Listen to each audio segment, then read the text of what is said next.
স্কুলের মাঠে মাছ ধর তো ধর ধর ধর ধর আস্তে যা আস্তে যা। আজকে যখন সকালবেলা স্কুলে প্রাইভেট পড়াইতে যাওয়ার পরে হঠাৎ স্কুলের যে বাচ্চারা ছিল সকালবেলা যারা পড়তে আসছিল ওরা দেখে স্কুলের মাঠের মাঝে মাছ, পরে এইসব ওদের দেখা দেখি আমিও কৌতূহল হয়ে বাইরে বেরিয়ে আসি। আসলে সত্যি সত্যি মাছ আমরা তখন বাজে হচ্ছে সকাল 7টা বাজে এই মাছটি পাওয়া গেছে স্কুলের মাঠে। এই যে স্কুল, এই বৃষ্টির পানি, অল্প বৃষ্টির পানি জমছে।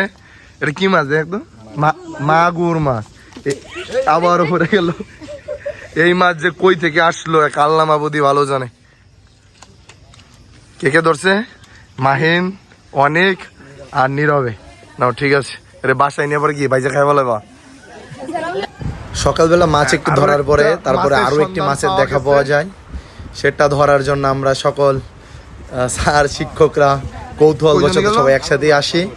এসে একটু খোঁজাখুঁজির করার পরেই আমরা আরো একটি মাছ দেখতে পাই। মাছটি ধরে আমাদের রনি ভাইয়ের বাবা। ওই যে দেখা যাচ্ছে মাছটা, এখনই কাকা নামবেন মাছটি ধরার জন্য। ইতিমধ্যে সে নেমে পড়েছে। দেখেন কি সুন্দর করে কেজি মাগুর ধরে ফেলে। এই যে কত বড় মাছ, এরকম অল্প পানির মাঝে স্কুল মাঠ, এই মাঠের মাঝে বৃষ্টির পানি জমে সেখান থেকে পাওয়া গেল এরকম বড় বড় 2টি কেজি মাগুর মাছ। নাই তো নিশ্চিন্ত। কাকা মাছ ধরার পরে বলতেছিল এই বেটাকে ছবি তুলো। দেশি মাগুর, কাকারও ছবি তোলার অনেক শখ ছিল যে মাছগুলো যে ধরছে। হ্যাঁ উঠাইছি ভিডিও করতেছি।